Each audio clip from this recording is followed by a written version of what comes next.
اعوذ باللہ من الشیطان الرجیم بسم اللہ الرحمن الرحیم۔ قرآن خلاصے کے سلسلے کا آغاز ہم سورہ فاتحہ کے خلاصے سے کرتے ہیں۔ سورہ فاتحہ مصحف کے اعتبار سے قرآن کی پہلی سورت ہے۔ اگرچہ یہ سورت قرآن کا باقاعدہ حصہ ہے مگر پہلے پارے کا آغاز سورہ بقرہ یعنی الف لام میم سے ہوتا ہے۔ سورہ فاتحہ کو ہم ہر روز نماز میں تلاوت کرتے ہیں اور احادیث میں اس سورت کی بہت فضیلتیں بیان ہوئی ہیں۔ فاتحہ کا لفظ فتح سے ہے جس کے معنی ہے کھولنا یا افتتاح کرنا۔ اس لحاظ سے یہ وہ سورت ہے جس سے قرآن کا آغاز ہوتا ہے، یعنی یہ قرآن کو کھولنے والی سورت ہے۔ سورہ فاتحہ دراصل بندے کی اللہ سے ایک دعا ہے۔ سورہ فاتحہ کی کل 7 آیات ہیں جن کو ہم 3 حصوں میں تقسیم کر سکتے ہیں۔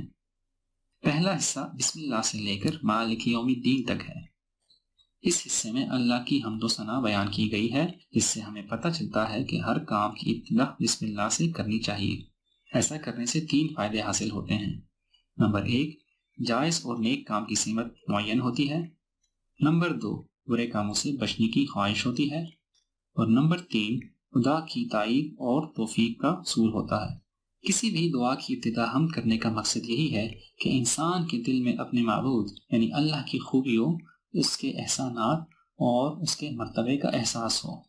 الحمدللہ رب العالمین، اس سے یہی مراد ہے کہ انسان اپنے اندر ایسے ہی احساس کو جنم لے۔ رب کے معنی مالک اور آقا، پرورش کرنے والا، حکم کا اختیار رکھنے والا اور انتظام چلانے والا ہیں۔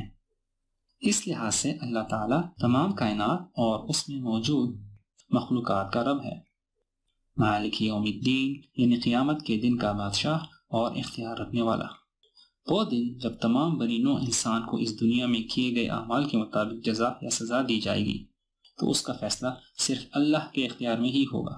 دوسرا حصہ اللہ کی عبادت کا اعتراف کرنے اور اس سے ہدایت طلب کرنے کے بارے میں ہے۔ ایاک نعبد، اے اللہ ہم صرف تیری ہی عبادت کرتے ہیں۔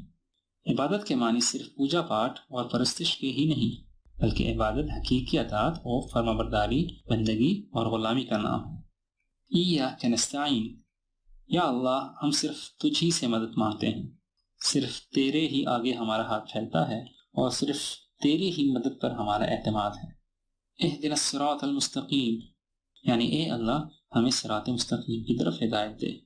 اگر آپ غور کریں تو یہاں ہم قرآن شروع کرتے وقت اللہ کے حضور اپنی درخواست اور التجا پیش کرتے ہیں، یعنی اپنی دعا ماننے کا مقصد بیان کرتے ہیں۔ صراط مستقیم کیا ہے؟ اس کا جواب اللہ تعالیٰ نے سورۃ فاتحہ کے تیسرے اور آخری حصے میں دیا ہے۔ صراط مستقیم کے لغوی معنی ہے سیدھا رستہ، یا وہ رستہ جس پر چل کر ہم سچی فلاح و سعادت حاصل کر سکیں۔ یہ راستہ کون سا ہے؟ صراط الذین انعمت علیہم، وہ راستہ جو تو نے ہمیں دکھایا ہے اور جس پر ہمیشہ سے تیرے پسندیدہ لوگ چلتے ہیں۔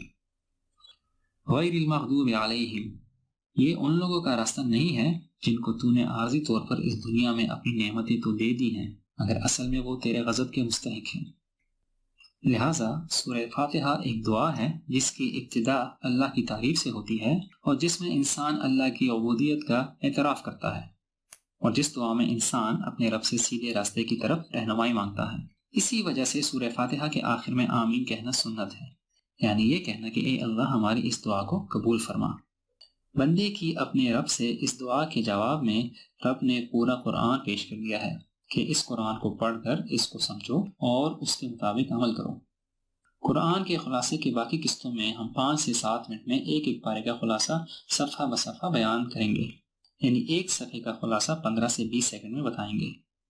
اس سلسلے میں ممکن ہے کہ ایک ہی صفحے میں 3، 4 یا 5 مضامین بیان کیے گئے ہوں، یا ایک مضمون 2 یا 2 سے زیادہ صفحات پر مشتمل ہو۔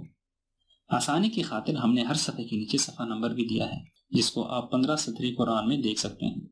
ہماری دعا ہے کہ اس پروگرام کے ذریعے سے آپ کو قرآن کو سمجھنے میں آسانی ہو۔ اللہ تعالی ہم سب کو صراط مستقیم کو سمجھنے اور اس پر چلنے کی توفیق عطا فرمائے، آمین۔